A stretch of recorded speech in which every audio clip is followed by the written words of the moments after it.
Hello friends, welcome to science magnet. दोस्तों कैसे हैं आप लोग सभी। आवाज चल रही है।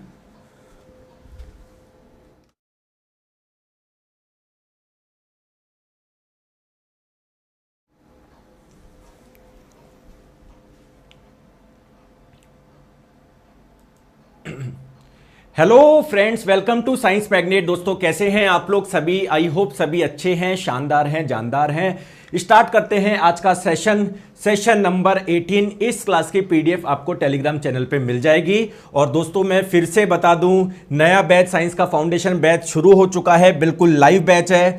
साथ में मैंने वीओडी भी दे दिया। अगर किसी को जल्दी सिलेबस पूरा करना है तो वीओडी के माध्यम से कर सकता है, वरना दोस्तों लाइव आप लोगों का है ही। ठीक है, पूरा एनसीईआरटी ओरिएंटेड है। तो आप लोगों को मैं बता दूं, विशेष ऑफर 5 फरवरी रात्रि 12 बजे तक है। मात्र 599 रुपए में कोड यूज कर लीजिएगा, इंडिया 200। प्ले स्टोर पे जाएंगे, साइंस मैग्नेट ऐप इंस्टॉल करेंगे, पेड कोर्स में जाएंगे, निर्माण बैच में जब बाय नाउ करेंगे तो आपकी क्लास चल जाएगी। कूपन कोड भी आप लोगों का वहां पर आ जाएगा। ठीक है, चलिए स्टार्ट करते हैं आज का सेशन। पहला क्वेश्चन आपके स्क्रीन पे बताएंगे। खांसने और छींकने जैसी जो अनैच्छिक क्रियाएं होती है उनको कौन नियंत्रित करता है, बताइए।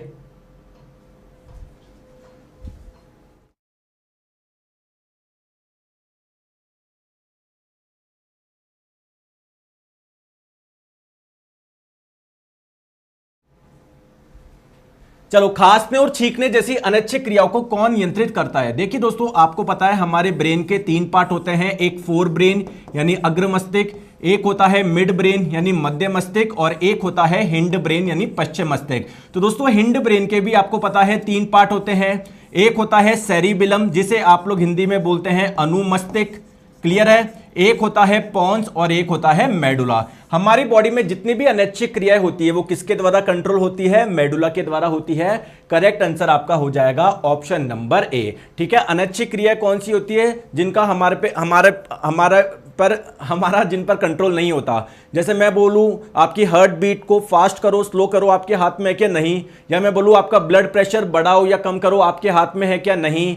दोस्तों मैं बोलूं कि छींक रोक लो या छींक लेके आओ, वो हमारे हाथ में नहीं है। या लार का बनना, ये हमारे हाथ में नहीं है। तो जितनी भी अनैच्छिक क्रियाएं होती है दोस्तों वो मेडुला के द्वारा कंट्रोल होती है। चलिए नेक्स्ट क्वेश्चन आपके स्क्रीन पे बताएंगे।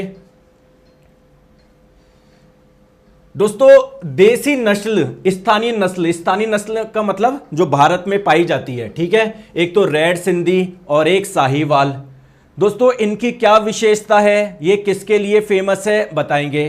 तो अगर बात करी जाए दोस्तों, ये जो गाय होती है ना, ये एक प्रकार की गाय है। इनमें विशेषता क्या है, इनकी दोस्तों जो रोग प्रतिरोधक क्षमता होती है वो काफी अच्छी होती है, आसानी से बीमार नहीं पड़ती। Correct answer option number C हो जाएगा। ठीक है, आप लोग देख पा रहे हो जो रेड सिंधी है और साहीवाल, इनकी क्या विशेषता है, इनकी रोग प्रतिरोधक क्षमता काफी अधिक होती है। Correct answer option number C हो जाएगा।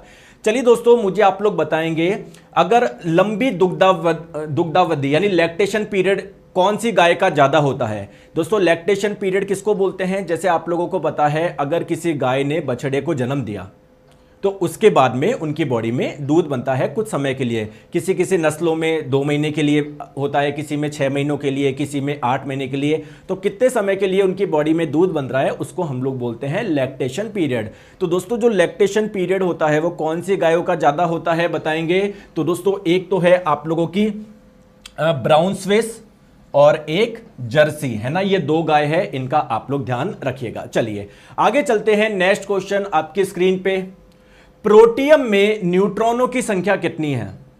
ठीक है, तो हाइड्रोजन के 3 आइसोटोप होते हैं। एक होता है ये, एक होता है ये, एक होता है ये। इस वाले को बोलते हैं प्रोटियम, इस वाले को बोलते हैं ड्यूट्रियम और इसको बोलते हैं ट्रीटियम। तो दोस्तों इसकी बात हो रही है, देखो परमाणु क्रमांक क्या है, 1 है। परमाणु क्रमांक आपको बताता है प्रोटॉन की संख्या, तो प्रोटॉन की संख्या है इसमें 1। दोस्तों ये क्या है, द्रव्यमान संख्या। द्रव्यमान संख्या क्या होता है, प्रोटॉन प्लस न्यूट्रॉन की संख्या का योग। ये कितना है, 1। तो न्यूट्रॉन कितना हो जाएगा, 1 में से 1 घटा दो, कितना हो जाएगा, 0 हो जाएगा। करेक्ट आंसर आपका ऑप्शन नंबर ए हो जाएगा। कोई समस्या है, कोई दिक्कत है क्या, नहीं, बहुत बढ़िया। चलिए दोस्तों नेक्स्ट क्वेश्चन आपकी स्क्रीन पे, बढ़िया क्वेश्चन है, बताओ। क्वेश्चन आपकी स्क्रीन पे है, तो इस ग्राफ का यूज करना है, ग्राफ आप लोगों को दिया हुआ है और बताना है प्रतिरोध का मान क्या होगा। ठीक है, देखिए दोस्तों, आप लोगों को पता है अगर कोई वायर है, अगर कोई तार है, इसके सिरों पर जितना ज़्यादा वोल्टेज लगाएंगे करंट उतनी ही ज़्यादा फ्लो होगी। ठीक है, तो इसके सिरों पर अगर मैं वोल्टेज का मान बढ़ाऊंगा तो करंट का मान क्या होगा, बढ़ेगा। तो आपको एक ग्राफ दिया हुआ है कि जब मैं 3 वोल्ट का वोल्टेज लगा रहा हूं, ठीक है, तो करंट कितनी फ्लो हो रही है, 0.05 एम्पियर। अगर मैं दोस्तों 6 वोल्ट का वोल्टेज लगा रहा हूं तो करंट कितनी फ्लो हो रही है, 0.10। तो क्वेश्चन ये है कि इसका रेजिस्टेंस कैसे निकाले। देखिए दोस्तों, इस वायर का रेजिस्टेंस मैं मान लेता हूं आर है। तो ओम के नियम से आपको पता है V बराबर I इंटू आर होता है। बोलो यस और नो। ठीक है, तो अगर जैसे मान लीजिए मैथ्स में आपने पढ़ा होगा, ये एक्स एक्सिस है, ये वाई एक्सिस है, मान लीजिए कोई स्ट्रेट लाइन है, कोई सरल रेखा है जो कि बिल्कुल यहां से गुजर रही है, तो सरल रेखा का समीकरण क्या होता है, y बराबर mx होता है। बोलो होता या नहीं होता। तो सिमिलरली अगर मैं वोल्टेज को यहां पर रखूं, y एक्सिस पे रखूं, करंट को x एक्सिस पे रखूं, तो दोस्तों x एक्सिस के साथ ये जो m होता है इसे बोलते हैं स्लोप यानी ढाल। यानी दोस्तों करंट के साथ में ये जो r है, रेजिस्टेंस है, ओम है, सॉरी रेजिस्टेंस है, प्रतिरोध, वो क्या होगा, जो VI ग्राफ है उसका जो स्लोप होगा, जो ढाल होगा, वो रेजिस्टेंस के बराबर होगा। तो इसका स्लोप निकालना है। तो किसी भी रेखा का स्लोप कैसे निकालते हैं, जैसे मान लीजिए ये जो रेखा है वो क्षैतिज से मान लीजिए थीटा एंगल बना रही है, तो स्लोप कैसे निकालेंगे, tan थीटा। क्लियर। और ये कैसे निकालूं मैं, तो कुछ कोई सा भी ट्राइंगल ले लो, आपकी इच्छा हो तो दोस्तों ये वाला ट्राइंगल ले लो, या आपकी इच्छा हो तो ये वाला ट्राइंगल ले लो। ठीक है, तो tan थीटा क्या होता है, लंब बट्टे आधार। तो ये लंब कितना है, 6 है दोस्तों, ये आधार कितना है, 0.10। ठीक है, तो ये कितना हो जाएगा आप लोगों का, 60 हो जाएगा। तो रेजिस्टेंस का मान आ जाएगा 60 ohm. Correct answer option number D हो जाएगा। आ रही है बात समझ में, कोई दिक्कत तो नहीं है। क्वेश्चन बढ़िया था या नहीं था। अब देखिए आप लोग है ना, कभी गलती मत कर देना, एग्जामिनर आप लोगों को घुमा सकता है। कैसे घुमा सकता है, देखो आप लोगों को कई बार वोल्टेज करंट का ग्राफ नहीं देखे, करंट वोल्टेज का दे देगा। ठीक है, मतलब इस वाले एक्सिस पे आप लोगों को I करंट है और इस वाले एक्सिस पे वोल्टेज है। तो आप लोगों को मान लीजिए स्लोप निकालना होगा, तो अब जो ये स्लोप होगा वो आप लोगों का क्या आएगा, 1/r आएगा। तो जो स्लोप जो निकालोगे वो बेसिकली 1/r के बराबर आएगा। ठीक है, ये चीज आप लोग ध्यान रखिएगा। चलिए नेक्स्ट क्वेश्चन आपके स्क्रीन पे। दोस्तों आप में से कितने ऐसे बच्चे हैं जिनका ग्रुप डी का एग्जाम हो चुका है, बताओ कितने ऐसे बच्चे जिनका ग्रुप डी का एग्जाम हो चुका है।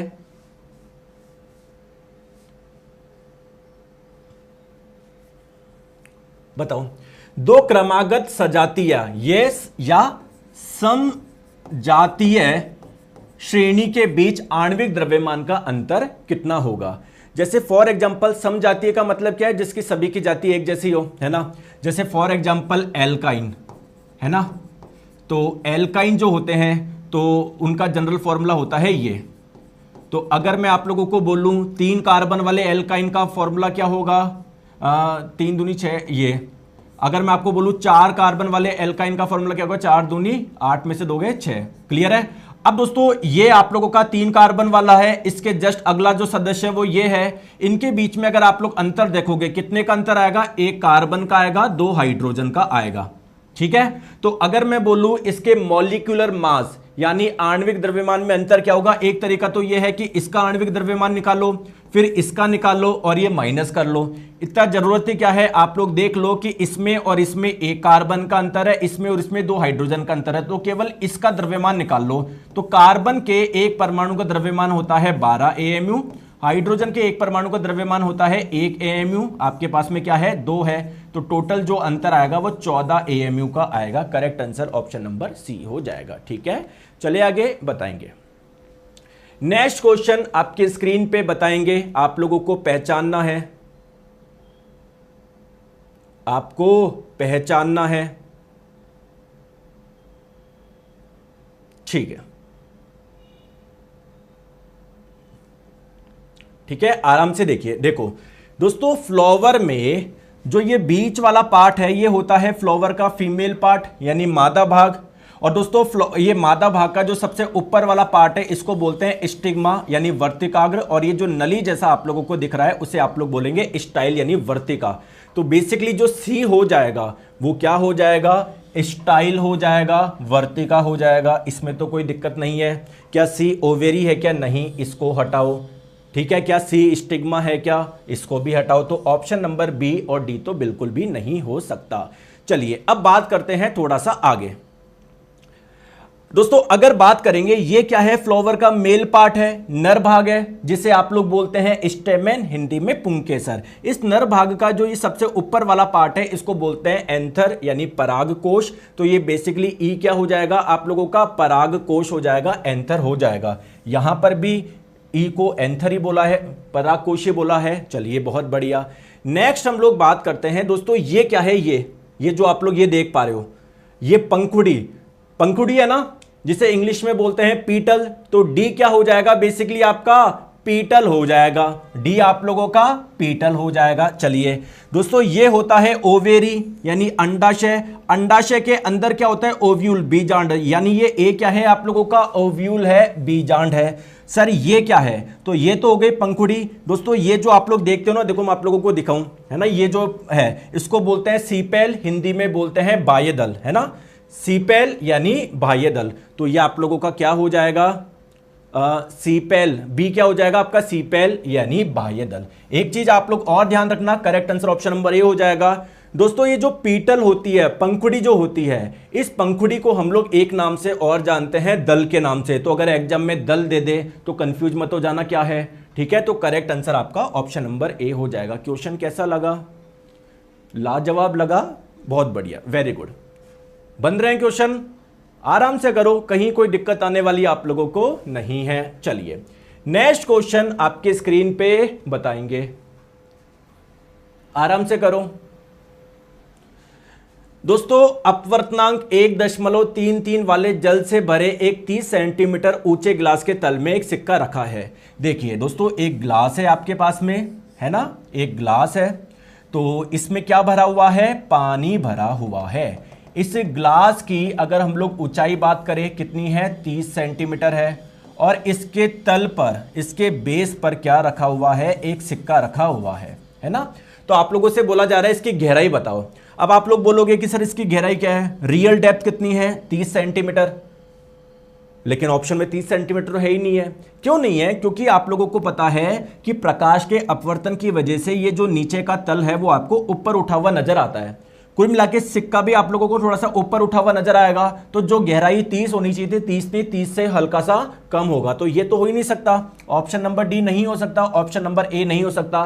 तो आपको क्या आभास होगा, कितनी गहराई का आभास होगा, या मैं बोलूं आभासी गहराई कितनी होगी, तो इसका सिंपल सा फॉर्मूला है। देखिए दोस्तों ये क्या दिया हुआ है, पानी दिया हुआ है। तो पानी का जो अपवर्तनांक है ना, ये इसका एक फॉर्मूला क्या हो जाएगा कि रियल डेप्थ यानी वास्तविक गहराई बट्टे आपको आभास कितना हो रहा है, वर्चुअल डेप्थ यानी आभासी गहराई। तो वर्चुअल डेप्थ यानी आभासी गहराई कितनी हो जाएगी, रियल डेप्थ है 30 सेंटीमीटर, इसमें भाग लगा दो अपवर्तनांक दिया हुआ है 1.33, जिसको 4/3 भी बोल सकता हूं।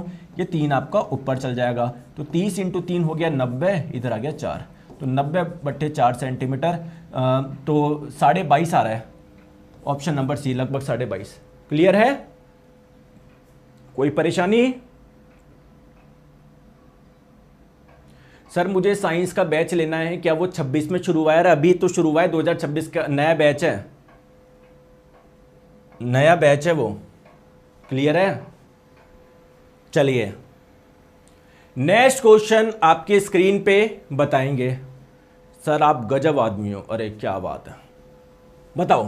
क्वेश्चन आपकी स्क्रीन पे है दोस्तों, 4 आप लोगों को दिए हुए, बताइए इनमें से किसका द्रव्यमान 360 ग्राम है।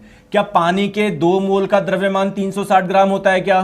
क्या पानी के 20 मोल का द्रव्यमान 360 ग्राम होता है क्या? या पानी के इतने सारे अणु, ये पावर में जाएगा 23, ठीक है, और ये भी पावर में 10⁻25। क्लियर? तो क्या पानी के इतने सारे अणु का द्रव्यमान 360 ग्राम है, या इतने सारे अणु का है, या 20 मोल का है, या 2 मोल का है? देखो दोस्तों पानी का, वाटर का जो मोलर द्रव्यमान होता है, मोलर मास जो होता है, मोलर द्रव्यमान जो होता है वो कितना होता है? 18 ग्राम होता है। यानी अगर आप लोग 1 मोल पानी लोगे तो उसका द्रव्यमान कितना होगा? 18 ग्राम होगा। अगर आप 2 मोल लोगे तो उनका द्रव्यमान होगा 36 ग्राम।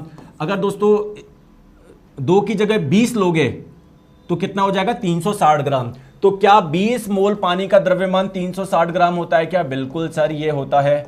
जबकि 2 मोल का कितना होता है? केवल 36 ग्राम होता है। अब आप लोगों को पता है 1 मोल का मतलब क्या है? इतने सारे अणु, ठीक है। और 20 मोल का मतलब क्या है? इसको 20 से गुना कर दो, इतने सारे अणु, यानी इतने सारे अणु का कुल द्रव्यमान कितना होगा? 360 ग्राम होगा। तो इसको करिए, देखिए दोस्तों, 6 × 2 12, ये 10 की पावर 23 था ही, और ये 10 की पावर 1 कितना हो जाएगा? 10 की पावर 24 हो जाएगा। मैं क्या करूं, 10 से भाग लगा दो तो 12 बन जाएगा, 1.2 तो 10 से गुना भी करना पड़ेगा, 10 की पावर 24 बन जाएगा, 10 की पावर 25। क्लियर? तो दोस्तों इतने सारे अणु का द्रव्यमान भी 360 ग्राम होगा। तो 2 और 4 कैसा लगा क्वेश्चन कैसा लगा? बात समझ में आई या नहीं आई? आ रही है? वेरी गुड, बहुत बढ़िया। चलिए इस क्वेश्चन का आंसर बताइए।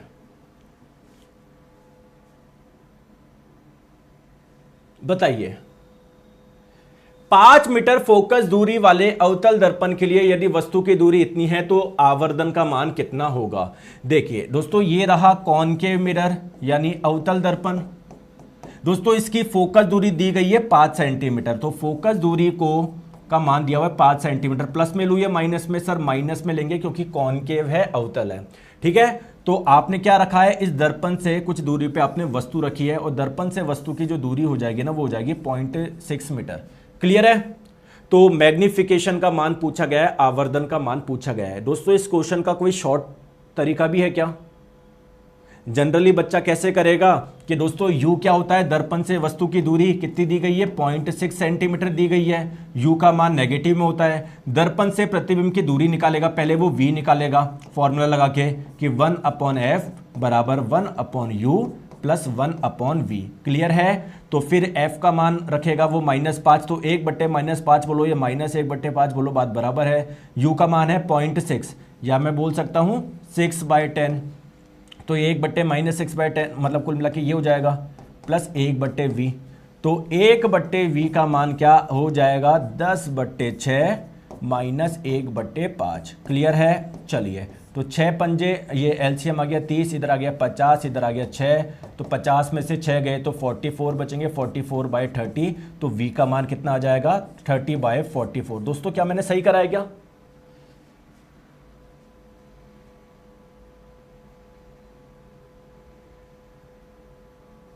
बताओ,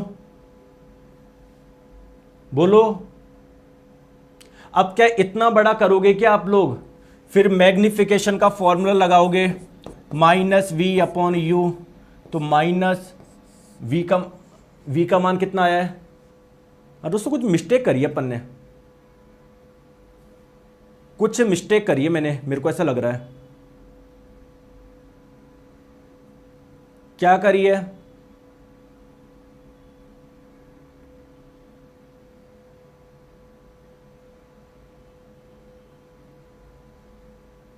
कुछ मिस्टेक करिए क्या?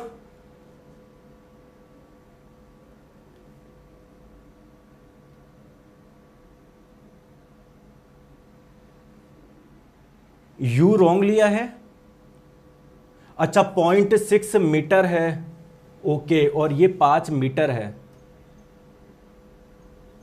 ओके ओके ओके ओके, चलो यार इतना करना ही क्यों है यार, है ना? इतना करना ही क्यों है? सब छोड़ो, इतने बड़े मेथड से करोगे एग्जाम में तो हो गया। देखो, क्या कोई मुझे शॉर्ट में करके बता सकता है क्या? छोड़ो ये सब, क्या आप लोग मुझे शॉर्ट में करके बता सकते हो क्या? देखो, ये रहा अवतल दर्पण। क्वेश्चन में बोला जा रहा है इसकी जो फोकस दूरी है वो 5 मीटर है, यानी दर्पण से जो इसका फोकस है वो कितनी दूरी पर है? 5 मीटर की दूरी पर है। तो वक्रता केंद्र कितनी दूरी पर होगा? बताओ, 10 मीटर की दूरी पर होगा। आपने वस्तु को कहां पर रखा है? 0.6 मीटर की दूरी पर, यानी आपने तो कहीं ना कहीं इसी जगह रखा है, इसी जगह रखा है। तो जब कुल मिला के फोकस और पोल के बीच में रखा है, जब भी किसी वस्तु को फोकस और पोल के बीच में रखते हो तो प्रतिबिंब कैसा बनता है? बड़ा बनता है, सीधा बनता है, और कहां पर बनता है? इस साइड बनता है। आगे बात समझ में? तो प्रतिबिंब बन रहा है बड़ा, यानी जो मान होगा वो एक से ज्यादा आएगा। तो दोस्तों ये एक से ज्यादा नहीं है, ये भी एक से ज्यादा नहीं है, इसको हटाओ, एक से हटाओ, ये एक से ज्यादा है, ये भी एक से ज्यादा है। और दोस्तों प्लस हो गए माइनस, क्योंकि प्रतिबिंब बन रहा है सीधा, तो जब भी सीधा बनेगा मैग्निफिकेशन का मान क्या होगा? पॉजिटिव होगा। Correct answer option number B हो जाएगा। आगे बात समझ में मैं क्या बोलना चाह रहा हूं? ठीक है, तो ऐसे आप लोग करा करो। चलिए नेक्स्ट क्वेश्चन आपकी स्क्रीन पे। अंकुरन के समय बीज का कौन सा भाग जड़ का निर्माण करता है? ठीक है, तो आप लोगों को पता है दोस्तों, जब हम लोग सीड यानी बीज डालते हैं तो पूरा का पूरा पौधा बन जाता है। तो इसी का कुछ पार्ट आप लोगों का क्या बनाएगा? जड़ बनाएगा। इसी का कुछ पार्ट मिट्टी के ऊपर वाला भाग बनाएगा, तना वगैरह बनाएगा। तो कौन होता है? देखो दोस्तों, अगर आप लोग सीड यानी बीज का स्ट्रक्चर देखोगे तो उसमें एक छोटू सा प्लांट होता है जिसे बोलते हैं बेबी प्लांट। तो यही पूरा पौधा बनाएगा। तो इसके दो पार्ट होते हैं, एक तो ऊपर वाले पार्ट को बोलते हैं प्लूमेल, हिंदी में बोलते हैं प्रांकुर, और दोस्तों ये नीचे वाले पार्ट को बोलते हैं रेडिकल, हिंदी में बोलते हैं मूलांकुर। तो ये रेडिकल यानी मूलांकुर से आपका जड़ बनेगा और ऊपर वाले पार्ट से तना वगैरह ये बनेगा। ठीक है, तो जड़ का नाम, जड़ का निर्माण किससे होता है? रेडिकल यानी मूलांकुर से होता है। ऑप्शन नंबर ए इसका करेक्ट आंसर हो जाएगा। आगे बात समझ में क्लियर है? चलिए नेक्स्ट क्वेश्चन आपके स्क्रीन पे ध्यान से देखिए। एक बच्चा बोल रहा है मैराथन क्लास कब होगी? तो ये अभी जितनी भी क्लास मैंने ली है ना आपके लिए 2-1 साल से, ले तो मैं 8 साल से रहा हूँ मैं, ये जो इस साल के भर्ती के लिए यूट्यूब पे सबको एक साथ देख लेना, वो मैराथन आपकी। यही तो समझ नहीं आ रहा तुमको, बच्चा यहीं पर तो फंस रहा है। मैराथन उनको लगता है एक मैराथन में हो जाएगा काम। तो मैराथन मैंने आपको ऑलरेडी करा रखी है, बायोलॉजी की, फिजिक्स की, केमिस्ट्री की, पढ़ने वाला होना चाहिए। मुख्य रूप से अंडा उत्पादन के लिए पाए जाने वाले पक्षियों को क्या बोलते हैं? देखिए दोस्तों, आपको मैंने कई बार पढ़ाया है कि पक्षियों का इस्तेमाल 2 चीज़ों के लिए होता है, एक तो एग के लिए यानी अंडे के लिए, और एक मीट के लिए यानी मांस के लिए। तो जिन पक्षियों को हम लोग पाल रहे हैं अंडे के लिए उन्हें क्या बोलते हैं, और जिन पक्षियों को हम लोग पाल रहे हैं मीट के लिए उन्हें क्या बोलते हैं? बताइए। चलिए, तो अगर बात करें दोस्तों, जो अंडे देने वाले जो होते हैं उनको हम लोग क्या बोलते हैं? लेयर बोलते हैं, लेयर, लेयर। ठीक है, तो correct answer option number B हो जाएगा। और मीट यानी मांस के लिए जो हम लोग पालते हैं उनको हम लोग बोलते हैं ब्रॉयलर। आगे बात समझ में?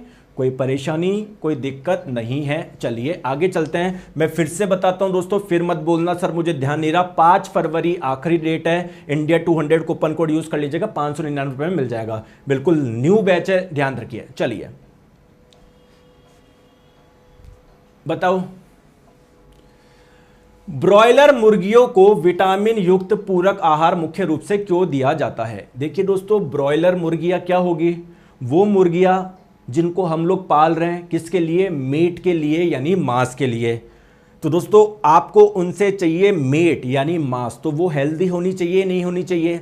दोस्तों उनको खाना प्रॉपर आपको देना पड़ेगा, नहीं देना पड़ेगा? क्योंकि आप लोगों को मीट चाहिए तो आप लोगों को उनको क्या देना पड़ेगा? बढ़िया प्रोटीन वाला खाना देना पड़ेगा। उनके खाने में फैट की भी मात्रा होनी चाहिए, साथ में उनके खाने में विटामिन ए भी होना चाहिए और विटामिन के भी होना चाहिए। देखो, विटामिन ए और विटामिन के होना चाहिए, प्रोटीन होना चाहिए और प्रचुर मात्रा में फैट भी होना चाहिए।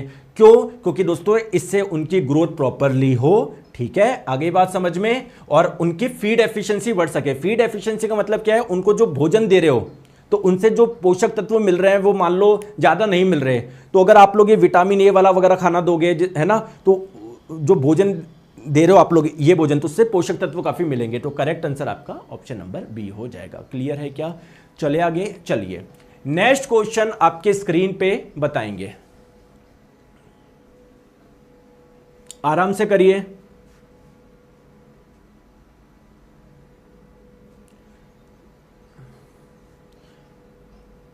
और दोस्तों मैं आपको बताऊं, आपके सिलेक्शन के चांसेस सबसे ज्यादा है। अब आप बोलोगे क्यों? देखो मैं फिर से बताता हूँ, रेलवे में क्या होता है, मैथ्स और रीजनिंग तो हर बच्चा कर लेता है। क्यों? क्योंकि बच्चा एसएससी की भी तैयारी करता है, स्टेट एग्जाम की भी तैयारी करता है, वो इतनी जगह से मैथ्स पढ़ रखी है उसने, इतनी जगह रीजनिंग पढ़ रखी है। बोलो मैं गलत बोल रहा हूँ क्या? लेकिन दोस्तों साइंस रेलवे वाले बच्चे ही पढ़ते हैं, उन्हीं का अच्छा होता है। तो अगर आपका साइंस अच्छा है तो सिलेक्शन के चांसेस बढ़िया है, क्योंकि आप करंट अफेयर्स भी छोड़ के जा रहे हो, मतलब करंट अफेयर्स के भी क्वेश्चन नहीं बन रहे, साइंस के भी नहीं बनेंगे, तो फिर कैसे सिलेक्शन होगा? तो जो साइंस कर जाएगा उसका सिलेक्शन हो जाएगा। क्लियर है? चलो, अमीबा और पैरामीशियम द्वारा भोजन ग्रहण करने की प्रक्रियाओं में अंतर क्या है? दोस्तों अमीबा भी क्या है? एक सूक्ष्म जीव है। बात करी जाए पैरामीशियम भी एक सूक्ष्म जीव है। ठीक है, आप लोग मुझे बता सकते हो कि पैरामीशियम, इस जीव की आकृति कैसी होती है? चप्पल की जैसी होती है, स्लीपर शेप की होती है। पहले बात करते हैं दोस्तों अमीबा की। ठीक है, अमीबा का दोस्तों शेप कुछ ऐसा होता है, मतलब फिक्स शेप नहीं होता, इसका शेप बदलता रहता है। तो जब फूड यानी भोजन यहां पर आएगा तो वो यहां से अपने इसको सूडोपोडिया को ऐसे थोड़ा चेंज करके इसको भोजन को अंदर ले लेगा, यहां पर आएगा तो यहां से भी ले सकता है। तो कोई फिक्स जगह नहीं है कि अमीबा में भोजन यहीं से जाएगा, यहां से भी जा सकता है, इस जगह से भी जा सकता है। लेकिन अगर हम लोग बात करें दोस्तों पैरामीशियम की, है ना, जिसकी आकृति चप्पल जैसे होती है, तो उसमें जो फूड का इंटेक होता है वो पर्टिकुलर जगह से ही होता है ना, उसमें एक जगह होती है, वहीं से होता है, ऐसे नहीं कहीं से भी हो जाए। तो करेक्ट आंसर क्या हो जाएगा बताएंगे? करेक्ट आंसर आपका ऑप्शन नंबर ए हो जाएगा। आगे बात समझ में?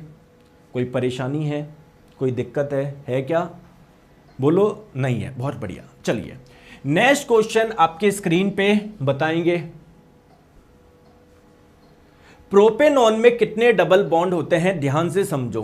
पहले तो आप लोग मुझे बताएंगे कि प्रोपेनॉन में कौन सा फंक्शनल ग्रुप है, कौन सा क्रियात्मक समूह है, कौन सा है प्रोपेन में?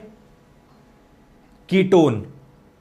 और कीटोन किसको बोलते हैं? जहां पर कार्बन और ऑक्सीजन के बीच में हो डबल बॉन्ड, इस कार्बन से कुछ जुड़ा हो, इस कार्बन से कुछ जुड़ा हो। तो प्रोपेनॉन 3 कार्बन वाला कीटोन है, तो 3 कार्बन होने चाहिए, इसका मतलब एक कार्बन यहां पर भी होना चाहिए, एक कार्बन यहां पर भी होना चाहिए, तभी तो आपके 3 आपके होंगे। तो देखो यहां पर कार्बन कार्बन के बीच में सिंगल बॉन्ड होगा, यहां पर कार्बन कार्बन के बीच में सिंगल बॉन्ड होगा, और कार्बन ऑक्सीजन के बीच में क्या है? एक डबल बॉन्ड होगा। तो टोटल अगर डबल बॉन्ड की बात करी जाए तो वो केवल एक है, ऑप्शन नंबर बी। आगे बात समझ में? अच्छा दोस्तों मेरा एक क्वेश्चन है, आंसर दे दोगे क्या? टोटल सिंगल बॉन्ड कितने हैं बताओ? टोटल सिंगल बॉन्ड कितने हैं? एकल बंध कितने हैं? जल्दी से बताओ, बताओ जल्दी से कितने हैं? अरे एक आंसर कहां से दे रहे हो? हैं? एक दिख रहा है कि इसमें? टोटल सिंगल बॉन्ड कितने हैं? वेरी गुड, है ना, 2 है। Very good. तो जब ये आएगा ना ऑप्शन में ये, तो आप करना ऐसे, एग्जामिनर करेगा ऐसे, और फिर बोल रहे हैं सर मैं तो बहुत समय से तैयारी कर रहा हूं। दोस्तों कार्बन की वैलेंसी क्या होती है? 4 होती है। तो इस कार्बन से 2 तरफ से ये जुड़ गया, एक तरफ से ये, एक तरफ से ये, इसका हो गया। लेकिन दोस्तों क्या ये स्ट्रक्चर पूरा है क्या? कार्बन के एक तरफ से बची हुई 3 जगह कौन जुड़ेगा? हाइड्रोजन जुड़ेगा, नहीं जुड़ेगा? तो ये स्ट्रक्चर होता है। तो अब आप लोग देखो सिंगल बॉन्ड कितने हैं? 1 2 3 4 5 6 7 8। बोलो क्वेश्चन बढ़िया था या नहीं था? है ना?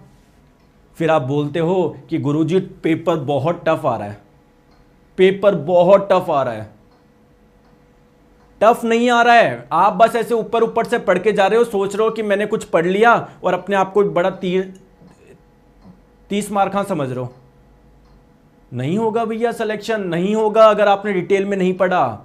अभी भी दोस्तों जब मैं ये बोल रहा हूं कि भाई निर्माण बैच से पढ़ो, नहीं गुरुजी हम तो नहीं पढ़े, गुरुजी 100 रुपए में करा दो, 150 रुपए में, अपने वो 100-150 रुपए के चक्कर में फिर 3 साल खराब कर लेंगे। लेकिन ऐसे नहीं एक बार अच्छे से पढ़ के मैं सिलेक्शन ले लूं। आगे बात समझ में? तो कितने हो गए? 1 2 3 4 5 6 7 8। ठीक है, चलिए आ जाओ। नेक्स्ट क्वेश्चन आपके स्क्रीन पे बताएंगे। दोस्तों आप लोगों को यह डायग्राम दिया हुआ है फ्लोएम टिश्यू का, यानी फ्लोएम उत्तक का। तो आप लोगों को, आपको पता है फ्लोएम टिश्यू बहुत सारे पार्ट से मिलकर बना होता है। तो आप लोगों को वो वाला पार्ट पहचानना है दोस्तों जिसकी वॉल्स होती है परफोर्टेड, यानी जिसके दीवारों में ऐसे छिद्र होते हैं।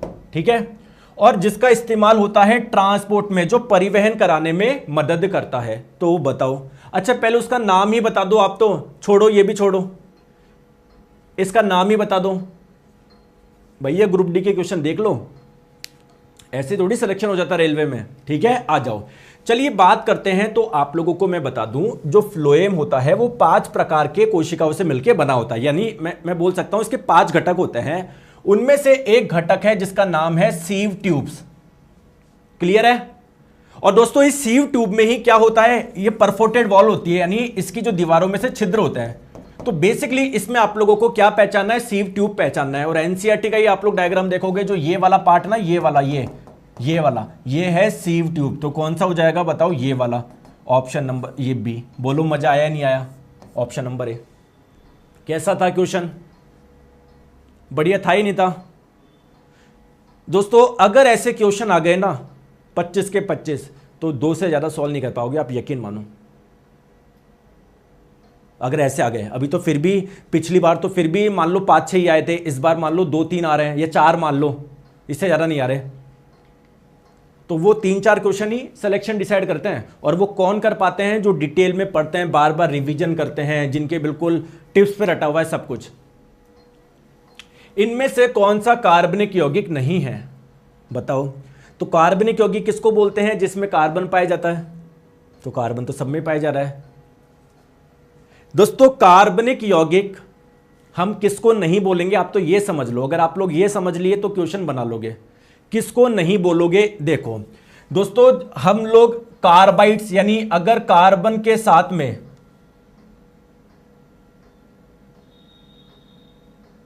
जैसे फॉर एग्जांपल कैल्शियम के साथ में मान लो कार्बन जुड़ा हुआ है, तो उसको बोलेंगे कैल्शियम कार्बाइड।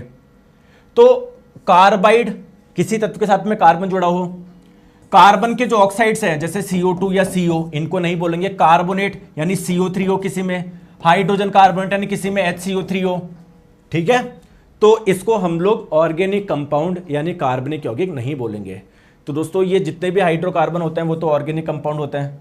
ठीक है, ये भी आप लोगों का ऑर्गेनिक है, ये नहीं है। सर और कोई दूसरा तरीका बताओ ना। देखो दूसरा तरीका शॉर्टकट ये है कि आप लोगों के वहां पर कार्बन और हाइड्रोजन होने चाहिए, है ना, कार्बन और हाइड्रोजन होने चाहिए, कार्बन और हाइड्रोजन होने चाहिए। क्लियर है? ठीक है, आ जाओ। नेक्स्ट क्वेश्चन आपके स्क्रीन पे बताएंगे, बताओ।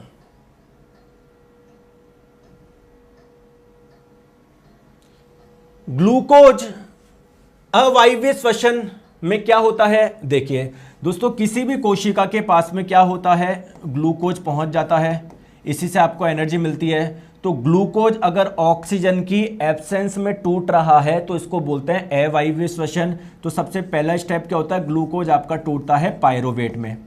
फिर इसके बाद में क्या होता है, तो ये वाला श्वसन कहां पर होता है बताओ? एक तो हमारी जो मसल्स की कोशिकाएं होती है वहां पर होता है, और कहां पर होता है, यीस्ट में देखने को मिलता है। तो अगर हमारी मसल्स की सेल की बात करी जाए तो वहां पर क्या होता है, पायरोवेट आपका टूट के लैक्टिक एसिड प्लस एनर्जी देता है, साथ में कार्बन डाइऑक्साइड देता है क्या? नहीं देता। यहां पर जबकि क्वेश्चन में कार्बन डाइऑक्साइड भी है, इसका मतलब किसकी बात हो रही है, यीस्ट की बात हो रही है। क्योंकि यीस्ट में पायरोवेट जब टूटता है तो आपको एनर्जी के साथ में कार्बन डाइऑक्साइड भी देता है, और साथ में क्या बनता है, एथेनॉल भी बनता है। Correct answer option number B. बोलो क्वेश्चन बढ़िया है या नहीं है? बोलो बढ़िया है या नहीं है? चलिए नेक्स्ट क्वेश्चन आपकी स्क्रीन पे बताएंगे, इसका आंसर बताएंगे।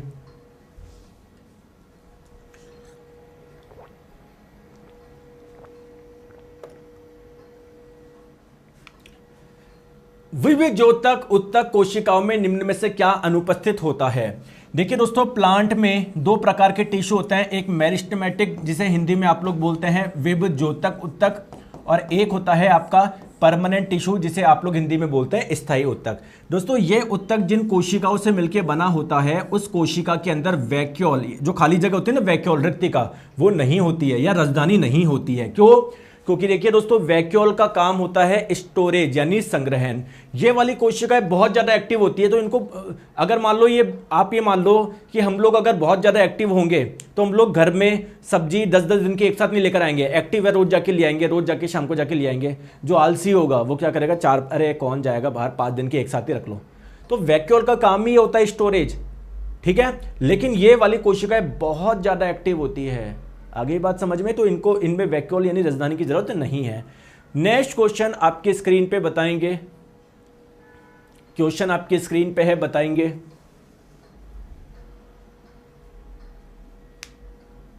बताओ, श्रेणी क्रम में संयोजित 3 प्रतिरोध।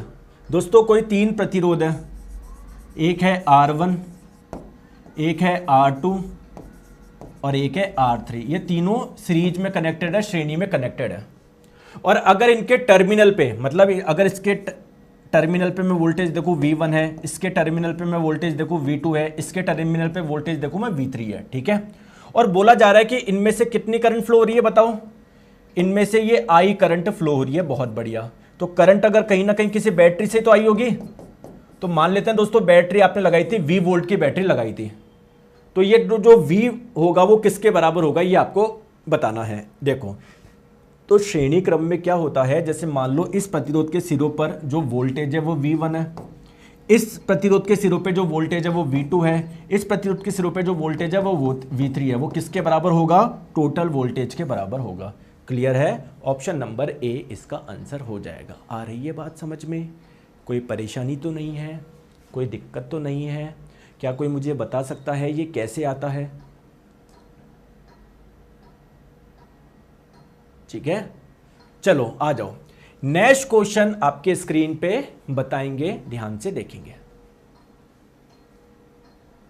बताओ, विषाणु, विषाणु किसको बोलते हैं, वायरस को बोलते हैं। देखो दोस्तों, कोई भी जीव होता है ना, तो उसमें आपको गति देखने को मिलेगी, वो गति करता है।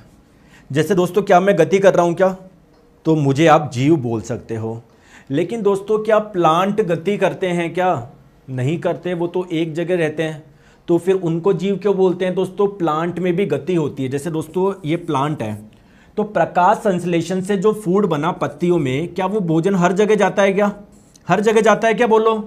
क्या नीचे से पानी ऊपर तक आता है क्या, तो देखो पानी की गति हो रही है, भोजन की गति हो रही है। तो यहां कोई भी जीव हो उसमें आपको गति देखने को मिलेगी, है ना। मतलब कुछ ना कुछ मॉलिक्यूल होंगे, जो अणु होंगे, जो वो गति कर रहे हैं, एक जगह से दूसरी जगह पर गति कर रहे हैं, कोई सा भी जीव हो। बात करते हैं दोस्तों वायरस की।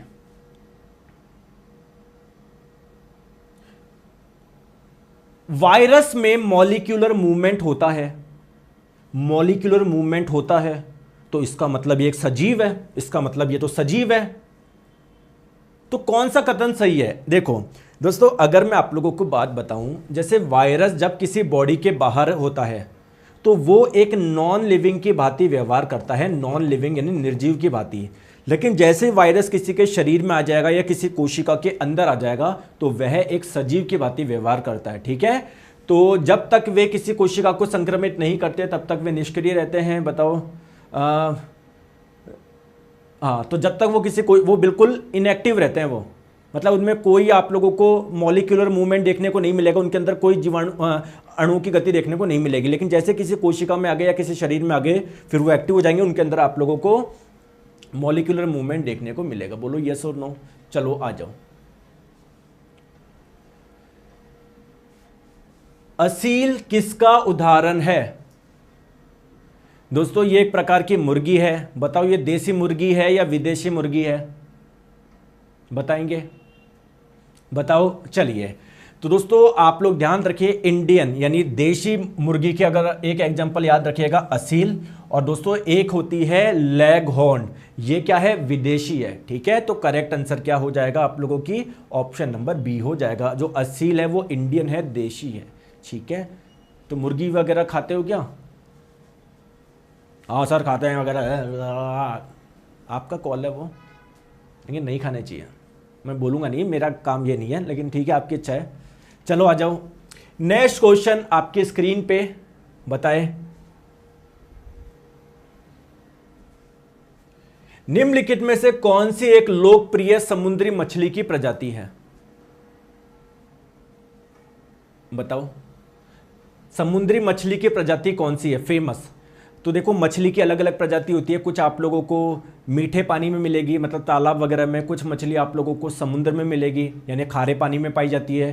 तो इनमें से कौन सी है जो कि खारे पानी में पाई जाती है? दोस्तों, एनसीईआरटी में बड़े बड़े अक्षरों में लिखा हुआ है कि जो पॉम्फ्रेट है, जो मैकेरल है, जो ट्यूना है, जो सैर्डिनस है, या बॉम्बे डक, ये जितनी भी आप लोगों की मछली है वो मरीन यानी समुद्री पानी में पाई जाती है। Correct answer option number C हो जाएगा। आगे बात समझ में?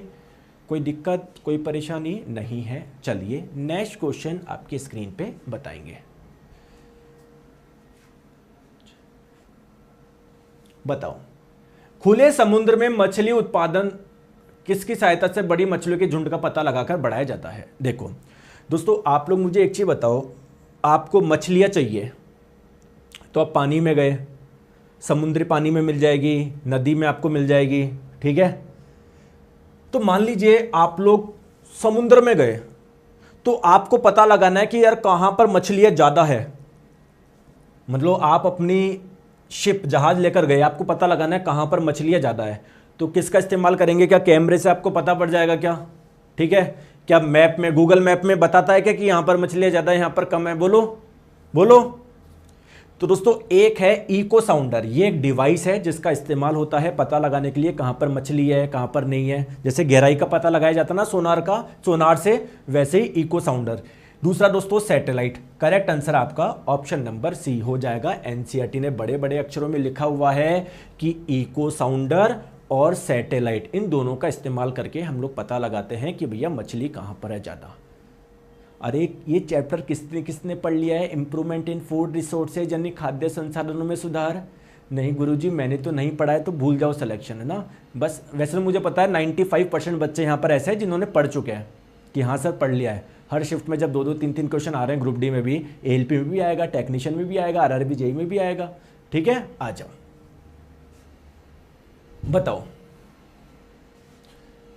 रोहू मछली मुख्य रूप से तालाब के किस भाग में भोजन करती है? दोस्तों, कई बार क्या करते हैं, जैसे तालाब है ये, तो तालाब में हम लोग अलग अलग प्रकार की मछलियां छोड़ देते हैं। बोले सर आपने क्यों छोड़ा? इनके बीच में तो लड़ाई हो जाएगी। कि मान लो आपने तालाब में कुछ खाना डाला तो लड़ाई हो जाएगी, मैं खाऊंगा मैं खाऊंगा। तो दोस्तों, सबसे अच्छी बात यह है कि कुछ मछलियां होती है जो कि सरफेस पे होती है, कुछ मछलियां होती है जिनको नीचा ये पसंद है, तल पसंद है। कुछ मछलियां होती है जिनको ये पसंद होता है, बीच वाला। तो बताओ कौन सी मछली ऐसी है? अच्छा, रोहू मछली जो है वो तालाब के किस भाग में भोजन करेगी? तो वो मिडल पार्ट में। देखो एनसीईआरटी ने लिखा हुआ है, जैसे कटला वाली, जो कटला एक मछली का नाम है जो जल की सतह से अपना भोजन लेती है, जबकि जो रोहू मछली होती है वो मध्य क्षेत्र से अपना भोजन लेती है। बोलो समझ में आ रहा है या नहीं आ रहा? आ रहा है या नहीं आ रहा? चलिए दोस्तों, लास्ट क्वेश्चन आपके स्क्रीन पे ध्यान से देखिए। बताओ, बहुत बढ़िया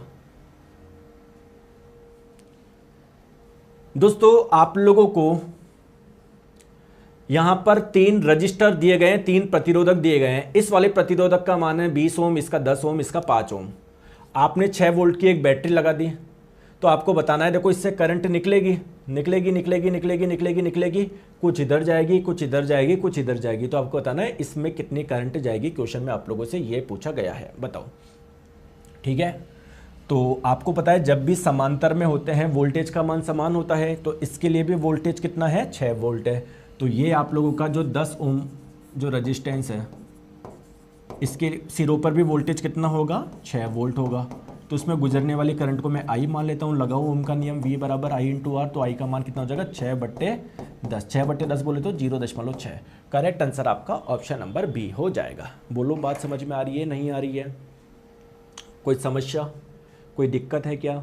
बोलो, कितने क्वेश्चन सही हुए कमेंट करके आप लोग बताइएगा।